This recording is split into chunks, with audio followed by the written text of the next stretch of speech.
Hello, thank you for having me. And if boredom is a good thing, you guys are in for a treat because the Canadian guy is going to talk about ideas for 40 minutes. But I want to talk about ideas because ideas are the heart of, are at the heart of the thing we've come here to celebrate in Durban. And while I don't have a lot of truths about ideas or answers about ideas, I do have some ideas about ideas. And some of the ideas I have about ideas are my own ideas, and some of the ideas about ideas I have are other people's ideas who have ideas about ideas, if you're with me so far. But for me, it starts here. I don't know how many creative, first of all, can I ask how many people have been to Canada in the room? If you raise your hand if you've been to Canada. Okay, a couple, 2 or 3. But I don't know about here, but in Canada, when you become a creative director, they give you this book. It's the Creative Director's Handbook. And on page 1, it's got this thing. They tell you about big ideas. Have you all read this book? Anyway, it goes like this. Ideas are good. Big ideas are better. Tactics are bad. Well, maybe not bad, but they're not as good as ideas. Executions are kind of like tactics. They're not great, but you need them. And once you have an idea, you've got to start putting executions into your tactics. A lot of junior people, a lot of people coming into the industry confuse ideas, tactics, ideas, big ideas, and actually a lot of senior people do as well. Concepts, these are really important. You've all heard of concepts. These go into the presentation deck. So concepts are like ideas that go in decks. Yeah. Platform ideas, these are kind of amazing. They can do a ton of stuff. Platform ideas can hold other ideas, but they're better than ideas because you can actually put campaigns and ideas and executions and tactics. All of that fits in platform ideas. But if you work in advertising, sooner or later, the topic is going to come around to ideas. What is an idea? Do we have an idea? Is it a good idea? Will this idea do the thing our clients want it to do? I had a good idea once. How could I have another good idea again? Where do I get more good ideas? Why does digital always seem so tactical and traditional seems conceptual? This is one that's haunted me. I don't know about you guys. And what I've noticed is that for an industry that talks a lot about ideas, or certainly puts ideas at the heart of our craft, we don't always do a great job of talking about exactly what ideas are. And it seems to make sense at some point to sort of look at the systems around how ideas actually work. Because sometimes I worry that some of the rhetoric around ideas and around big ideas is actually getting in the way of us having more good ideas. So here's a good place to start for me. This is an image. One of the big stories about ideas that we hear, certainly in Canada when we're growing up, I'm not sure about here or where you're from, but we hear about Archimedes. He's from Syracuse. He's sitting in the bath. He's a mathematician, architect. He was a physicist, polymath. And he was working for the king. It's around 200 BC. And he's supposed to figure out if someone's cheating on this crown that's getting designed for the king. Maybe it's supposed to have so much gold in it, but maybe they're using some silver, and he's got to figure that out. So he's sitting in the bath, and the bath overflows, and he's, oh, eureka, I got it. I know, I have an idea for how to solve this problem. This is Isaac Newton around 1666. He's sitting under the apple tree. The apple falls out of the tree, and he's like, I got it, gravity. For Ben Franklin, the idea came in a flash, right? He's out there flying the kite. He's got a key attached to it. Lightning strikes the kite, and then he gets a shock, and now he knows what electricity is, and he can tell everybody. So for the most part, this has been the story of the big idea. In the story, the idea at first is elusive, but when it comes in a flash, comes to one man, often a man, and that idea becomes the key to everything. And today, I think that's the story in advertising as well. It often goes that the biggest ideas in advertising come from people who look like this. Probably a guy. I don't know exactly about here, but this is what he often looks like in North America. It's probably funny. He's probably wearing a beanie or something, maybe an ironic t-shirt. And this guy could be Newton. Yeah. But here's the thing about this story. It's probably not true. Or if it is true, it's not the whole story, or it's the exception rather than the rule. In reality, what we're finding is that ideas probably aren't singular strokes of genius. They're probably interconnected, they're collaborative, they're slow, and they probably don't work like they do in the stories. I'm certainly not the first person to have noticed this. I would imagine that many of the work that's going to be awarded over the next couple days at the Lurie's is the result of people and agencies who are exploring different ways to come up with ideas and big ideas. Because it turns out that even the big stories about how big ideas happen are wrong. The story about Archimedes in his bath probably didn't happen the way it was supposed to have happened, and it wasn't actually written until 200 years after the event was supposed to have taken place. Some historians, I'm not one, but some historians think that he was actually trying to figure out how to design a ship and how buoyancy might work. So, and maybe this idea of the crown just became a metaphor he used to explain his ideas about displacement to other people. Newton, again, he was an academic. He worked a long time. He was in the trenches. He did the hard work, the grinding work of building on other people's ideas. And it's likely that the whole thing with the apple was just a metaphor, again, that he used to start explaining gravity to people after he figured it out himself, or figured it out to the degree that he could understand it. So Franklin, fair enough. He had the kite. That was great. But the Greeks, many centuries earlier, were rubbing pieces of fur together and static electricity, and so he certainly didn't invent electricity. I don't know that everybody thinks he invented electricity, but it's part of this story of the kind of the sole genius who has the idea and then everything happens. So I just want to be really clear here. From my perspective, big ideas are great. I'm not against big ideas. I think they really are the thing that we do best when we do it well. But at the agency I work at, which is FCB6 in Toronto, Canada, we're asking ourselves a question these days, and it's, what if the big story about the big idea is wrong? And a supplementary question to this, and I mentioned sort of my background in digital, is I've heard this time and time again throughout my career. It's like the traditional people, they're doing the big idea stuff. We're sort of tacticians toiling away in the basement. And my experience hasn't actually been that way, and I think some of the bigger ideas are coming from digital. I'll talk about that in a second.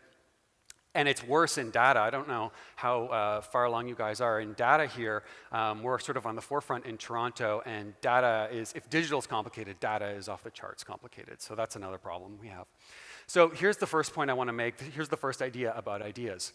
The old story about ideas is wrong. So that's an idea. Let's see if it works. So if the old story about ideas is wrong, what might a better story be? For me, one of the most amazing things that I've come across in my sort of exploration of what ideas are is this book by Stephen Johnson. It's called Where Good Ideas Come From. It's a natural history of innovation. In it, he makes the argument that the conditions the natural world uses to innovate and sort of have ideas are the same that humans use to innovate. And in it, he makes this really cool point that an idea isn't one thing. And this is the absolute key for me. An idea is a group or a system of things. It seems like a simple distinction, and it can get kind of confusing, but here's how he puts it. Ideas are networks. And it is a complicated idea, so I'm going to spend a couple minutes just to unpack it.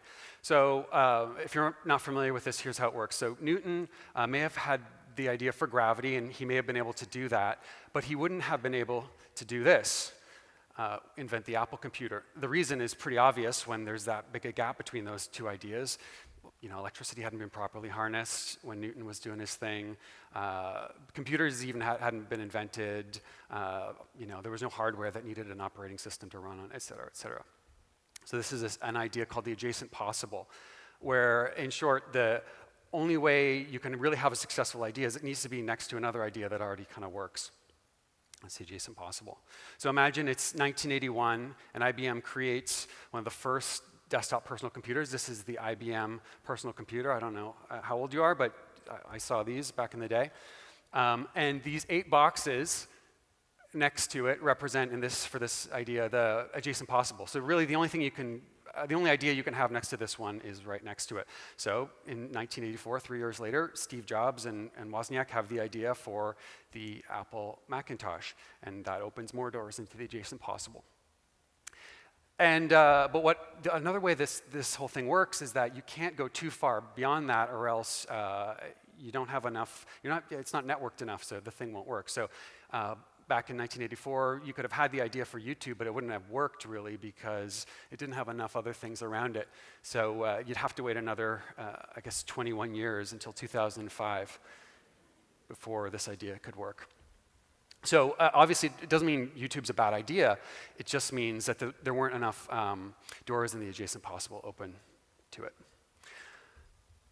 So creativity, we're supposed to be talking about creativity here, so I wanted to pull in a creative example. How many people here have seen the movie The Shining, the 1980 film? Okay, a couple people, awesome. What about if you really, really like this movie? Okay, there's a couple of people here. There's a lot of people who really, really like this movie, and the fact that you could say that, and there's a number of people who keep their hands up is kind of a big deal. It's a really cool movie. And I think one of the reasons a lot of people like this movie, and one of the reasons this movie can withstand a lot of people looking at it over, I don't know how old it is now, well, 1980, do the math, is that the idea at the heart of this movie isn't one thing, it's a network. So if you haven't seen it, or even if you have, it starts with a simple premise. A family goes to a remote hotel to take care of it for the winter, and bad things happen. On one hand, it's a simple ghost story, but it's also a movie about domestic abuse. It's also about the faking of the Apollo moon landing. If you buy the t-shirt or the sweater that Danny's got there. The genocide of the American Indians is an idea or a theme that runs through this movie. The Holocaust is a topic that's covered and an idea at the heart of it, and the Minotaur myth, among other possible readings of the film. So the people who study this movie or are super passionate about it keep finding all these ideas that are kind of locked into the idea of this movie. And then some other people say, yeah, but he didn't mean to do all that. There's no way he could have had all that in there. But I think what's actually happening is that Kubrick has a great idea, and he's treating his idea as if it's a network. The Shining isn't one thing, it's many things. So I think it's a great example. And if you're into ideas and how they might work, I think you could do a lot worse than looking at Stanley Kubrick movies. So the idea at the core of The Shining isn't one thing, it's a system of things. And that's the second idea about ideas. Ideas are networks. Okay, so stay with me if I haven't completely lost the room at this point. I have another issue with the old story about ideas, and this is a new issue with the old story about ideas. What happens to the people in those stories is so simple. The bath overflows, the lightning strikes, the apple falls out of the tree, and the lesson we're supposed to take from that is that simple is good, complicated is bad. And the problem in advertising, I think that dogma has been weaponized against digital and data advertising often. Because digital is complicated by nature, digital is built on a network, and networks are by definition complicated. And as I mentioned earlier, if digital is complicated, data is even worse. And I've worked at the integrated agencies, the mass agencies, the digital agencies, and the data agencies, and I do find this trend repeating. The mass people are the big idea, and the digital people are the tacticians. What I've noticed is that, though, through my work and the work of the people around me, is some of the biggest ideas I've ever seen start with tiny tactics. So advertising, I work at this agency in Toronto, it's called FCB6. We're sort of built on the vision that there are agencies who are really good at creativity, and there's agencies who are really good at technology. But very few can sort of put them together and bring global world-class creativity and technology together in one place. But in order to do that, you have to embrace some pretty unsexy parts of the industry. We deal with CRM, one-to-one, marketing automation, and this is often considered some of the most tactical work you can do in advertising. And I just want to mention that as I show you the work that we do. So with that said, I want to share a recent example of our work, and this one's called Destination Pride. Since Gilbert Baker first created it in 1978, the pride flag has always been a symbol of one thing: welcome. Wherever we go, this flag says, "You're safe here." But the truth is, we're not always safe here, because what's legal in one place can be punishable by prison or worse in the next. On the 40th anniversary of this flag, PFLAG Canada asked, "What if the Pride flag could help you see the world?" This is Destination Pride, a first-of-its-kind mobile platform designed to help LGBTQ travelers navigate the world in the simple form of a flag. Our algorithm starts by collecting global data across 5 key metrics of acceptance. The more equal the laws, the fuller the flag. Our 6th bar measures real-time positive and negative social media sentiment. Together, the bars provide a dynamic snapshot of acceptance across hundreds of thousands of destinations worldwide and a single numerical score for comparison. To launch, we created more than 100 unique Facebook campaigns, running in 46 languages across 92 countries, each one connected to relevant local news events, from the arrest of activists in Moscow Police in Moscow detained 5 activists. to the changing of laws in Toronto. Full protection of transgender people. In its first month, Destination Pride engaged users from more than 150 of the world's 195 countries, became the most shared and discussed communications platform in PFLAG's history, and inspired calls to action among tourism offices, business leaders, politicians, celebrities, and mainstream media. And our data visualizations have been invited to hang at the London Design Museum's retrospective on graphic design and political messages. PFLAG imagines a world in which all people are respected. Until that world is real, Destination Pride helps us navigate this one. Thank you. So here's the thing about this. What have I got? I'm going to do that.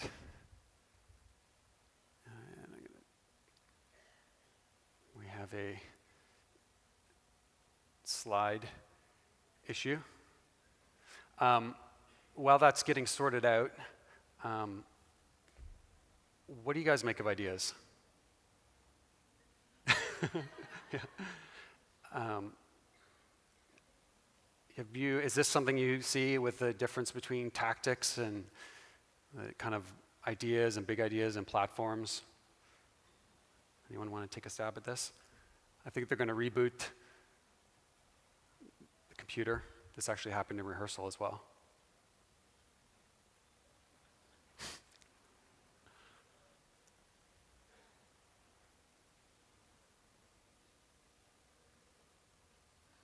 Mm-hmm.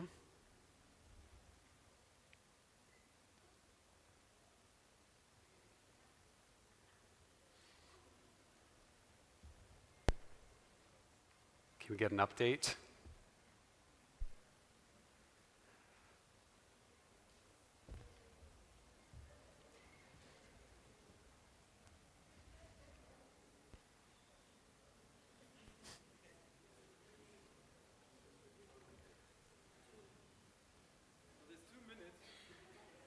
About 2 minutes. Does anyone have any questions? 2 minutes, got it. Any questions? There's been a lot of work shown so far. Does anyone have any direct questions? You don't get a chance for that in one session. There's an idea. The idea isn't resonating. What do we do? No. What do you do when the idea isn't resonating? I think the reason when an idea doesn't resonate is there's a microphone here if you have questions. Is the idea is not connecting to the network. Another part of this, I think, is that feeling you get when like there's an idea that comes out and everyone's like, "Oh my God, it's amazing!" Like, and people start building on it, and it's like it's not like taking it laterally. It's actually like building the thing up, and it's like, yeah, it works like that too. And I think that's just an example of an idea that's got good network qualities. So if the idea is not connecting, it's probably not a great idea, and I think you got to go back to the well.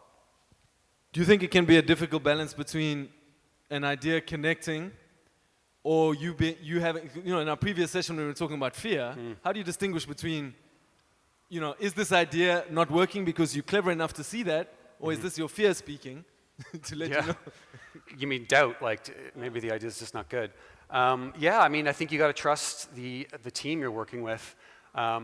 Okay, here it is. I think it's a good question, but I think you got to trust the team you're working with, and that's all about collaboration. If enough people think you've got a good idea, it's probably good. If enough people think it's a bad idea, it's probably a bad idea. So I wanted to back up here for 2 seconds. Okay, so showed you that case study about Destination Pride. Thank you for clapping. I like that piece myself. One more back. So what's the big idea?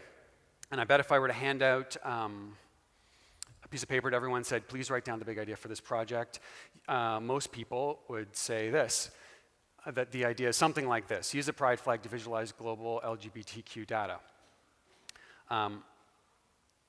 But the truth is, when we started this project, pride flag wasn't part of it. So here's an early design comp. It works. It's very functional. We wanted to build a tool for the LGBTQ community that provided an acceptance rating for wherever they were in the world. And this was our first stab at it. And we sold this to our client like this. We were 4 months into development, and we just started looking at it. And after 4 months of looking at it, we were like, this isn't beautiful enough. We have a beautiful thought here, but the work itself isn't beautiful enough. So one of our copywriters and one of our UX people went away and did this. It was a really simple kind of sketch. And it was the idea of using the pride flag to visualize the data that we already had. You can see it's like 4 things there. We increased it to 6 to make the pride flag work. And there it is. There's our next design comp down the line. So it still doesn't look great, though. Like, I don't know what we were thinking putting like a flag on black like that, but that was another design comp. So we started subtracting. And even when we were at this point, there were still people who felt that this project was like pretty tactical. Okay, it's a tool, that's great, but it's not emotional. What's the idea? And finally, we subtracted until we got to this. This is what's live currently. And back in June, this project won 13 Lions at Cannes, including 3 for gold. It also won a gold at the Andy Awards, which are a prestigious show in the US, really focused on ideas, and this won a golden idea. And I'm proud of this work. I'm not showing this slide to brag, but I think we have, when you think about our agency, we're supposed to be doing this, we're supposed to be these tacticians toiling away in the basement. This thing was a tool that didn't even have emotion to start with, and yet it's being recognized as one of the important ideas of the year. So I think that trend is something I've seen continue, and I think we were asking ourselves, what if we killed this idea early on for being too tactical? And this is a phenomenon a former colleague of mine at DStv referred to as executional creativity. Making something, using your creativity during the tactical and executional parts of working on a piece can actually hone the idea, and sometimes the idea actually comes through the executional parts of it. And at least in my career, this hasn't been the exception. This has been the rule. Tactics leading to big ideas. Here's a piece I worked on at my former agency for McDonald's. There are stories about us. McDonald's is both famous and infamous. Over the years, we've been picked at, poked at, discussed, and dissected. With food quality perception scores down, we decided to stop talking and start listening. See. Any question of McDonald's? Well, I would like to know why they don't accommodate vegetarians. I'd like to know if it's actually 100% pure beef. We listened to every question, then answered them all, openly, honestly, in real time, and posted live for the world to see. Hi, I'm Hope Agazi, Director of Marketing for McDonald's Canada. And I'm here with a question from Isabel M. from Toronto, Ontario. She asks, why does your food look different in the advertising than what's in the store? It'll be a direct comparison of the right side of both burgers. Perfect. We're trying to dispel this myth that there's a company out there called 100% pure beef. And Mika, the answer is absolutely not. Beef comes in 2 types, in lean and fat. And instead of keeping the tough questions hidden, we made them louder. In a new video that's gone viral, McDonald's is revealing why their burgers look better in advertisements than they do in real life. Really, the message is the food is whole, the food is real. You gotta have that Big Mac. And now the top chef at McDonald's is spilling the secret on how you can make that special sauce at home. And what started as a national campaign transformed the way people feel about McDonald's around the world.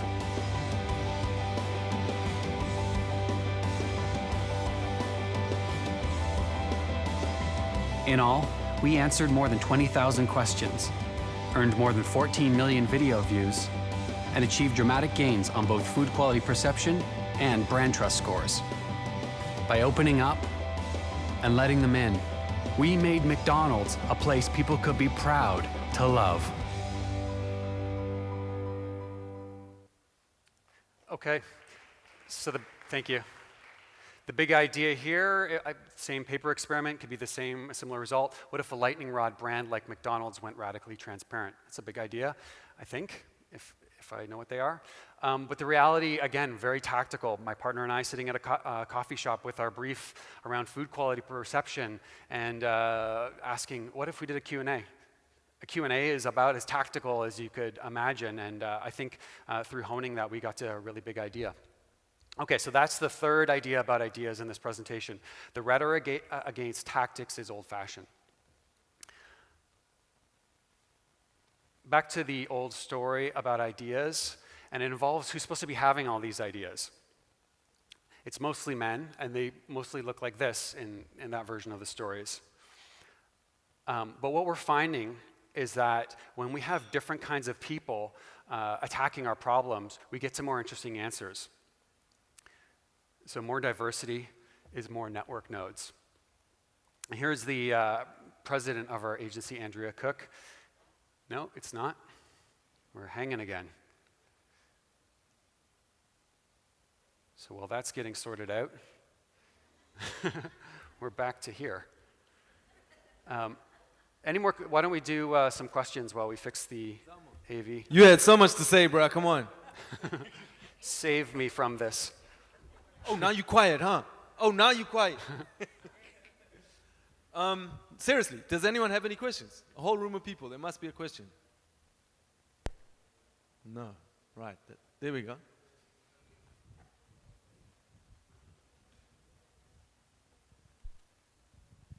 Hi. You know, from your the flag project. Yes. We had a big debate about it at our office at FCB Joburg, and you know we have the 4-5-6 scale that we always measure the work with, and we were just wondering where would you guys want to take it from that, just beyond it being some kind of a tool that you can use, kind of like a more socially, more conscious, bigger thing. Great question. So what would we do next with the Destination Pride work is the question. Our vision and our dream for that is brand as utility. So if you're familiar with, like, Apple does iTunes, where you can buy your movies, and they actually pull in Rotten Tomatoes ratings. So but before you buy your movie, you can see, oh, this movie got a 76 or whatever. You can decide if you want to buy that movie or not. Certainly having a ranking or an acceptance rating system attached through like a travel agency. I know there's Flight Center here. Or any kind of travel brand where you're about to book a destination, and if that's a metric that's interesting to you, you could bring in that data. We definitely see that as a really valuable use for it. But yeah, for us it's about brand utility. How can a brand better serve its customer base? How can they connect people to products that are relevant to them? And that's how I think we would look at developing that platform moving forward. Cool. Anyone else?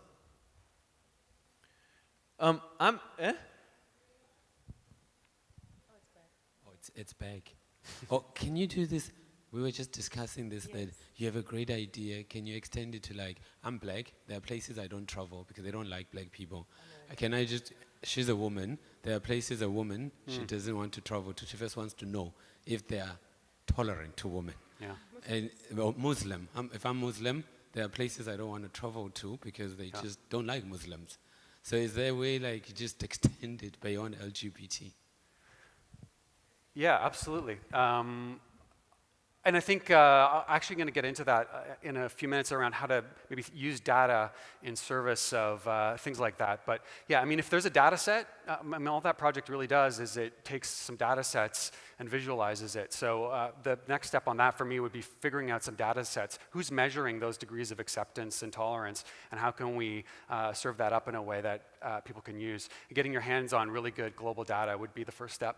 Thanks for the question.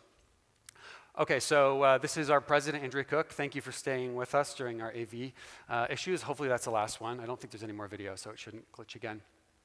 So we're one of the few agencies in North America who has a woman as a president. So in fact, our agency has a 3-to-1 gender bias. So that's 3 women for every 1 man at our agency. That includes senior leadership. And for an industry, again, I'm speaking sort of from a North American context. Yes.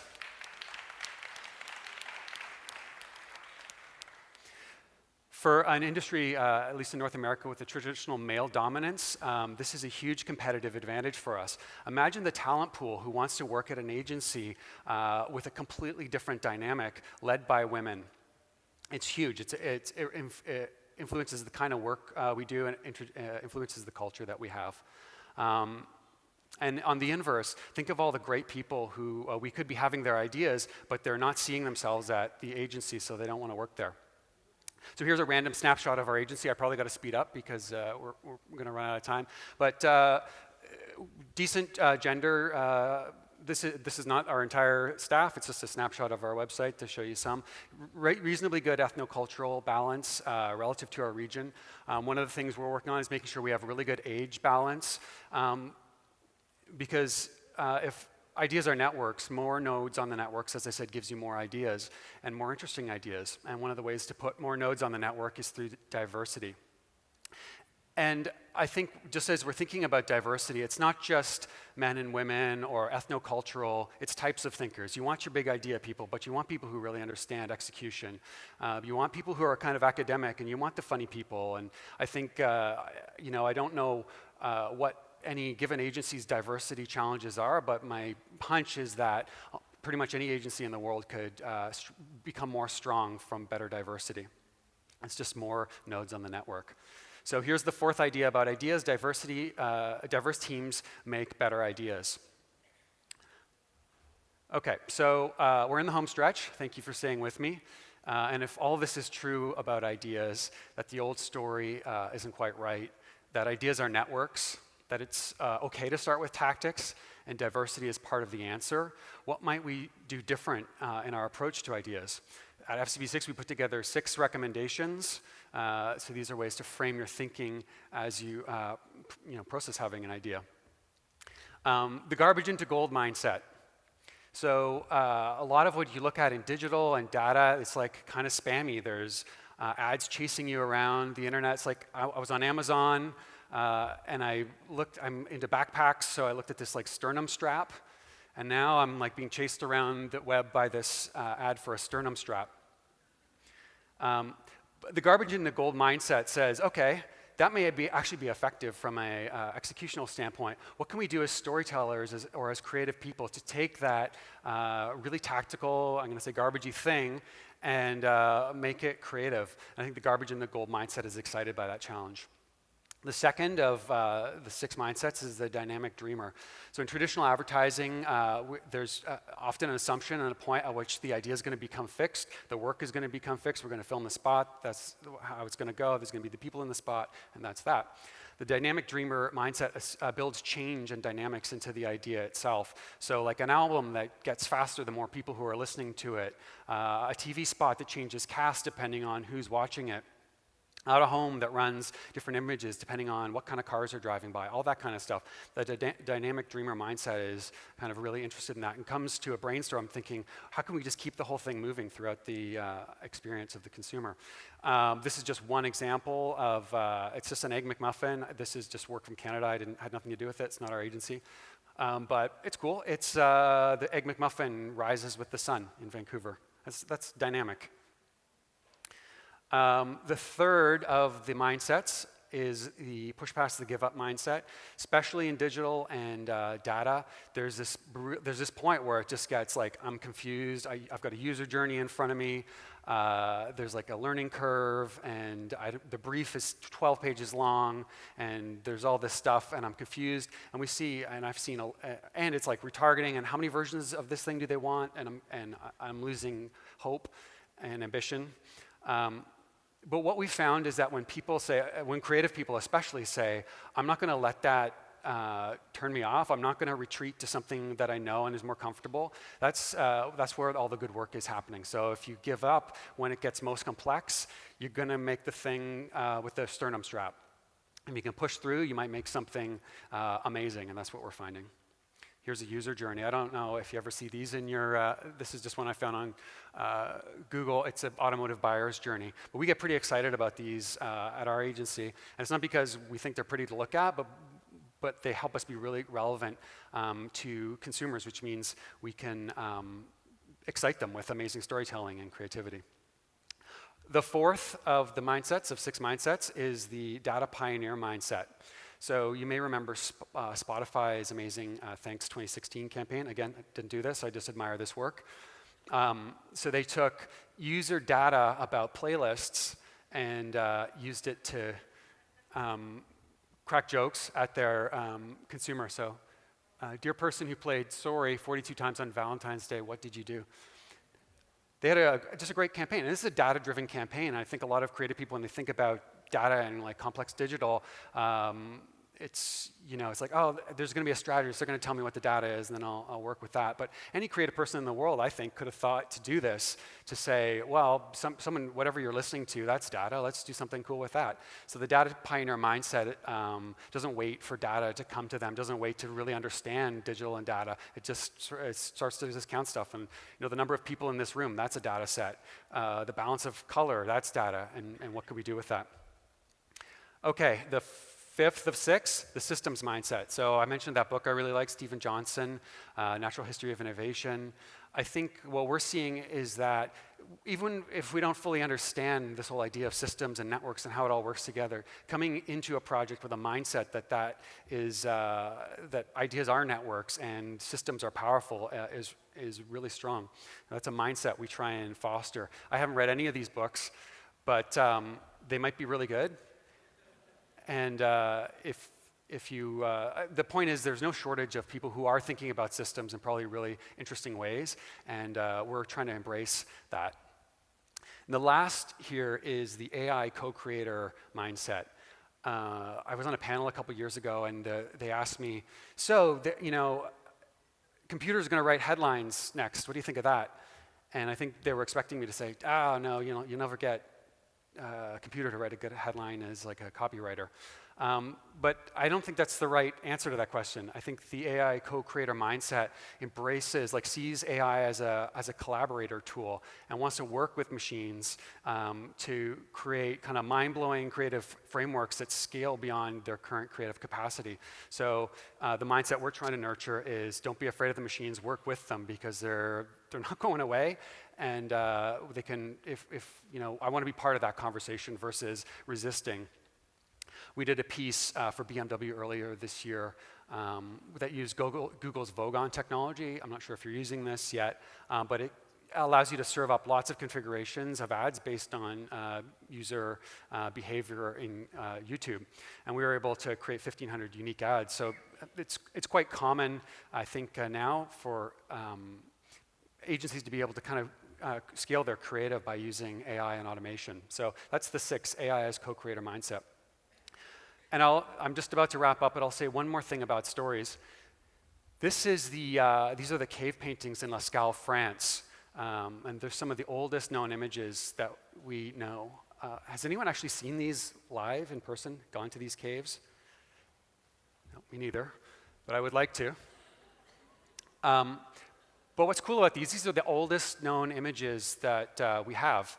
There may be older ones. These are the ones we know. They're about 19,000 years old. So that's on the left. On the right, this is a frame from James Cameron's 2009 movie Avatar. And it raked in about $2.7 billion globally, making it the highest grossing movie of all time. So for me, in 19,000 years, stories haven't changed much. It's still running around with a spear or a bow and arrow. And for me, the thought there is stories are just fine. It's maybe the story about ideas that needs to change. So to paraphrase the French surrealist René Magritte, this is not an idea. Or maybe it is, but maybe it's not the big idea. So thank you for your time.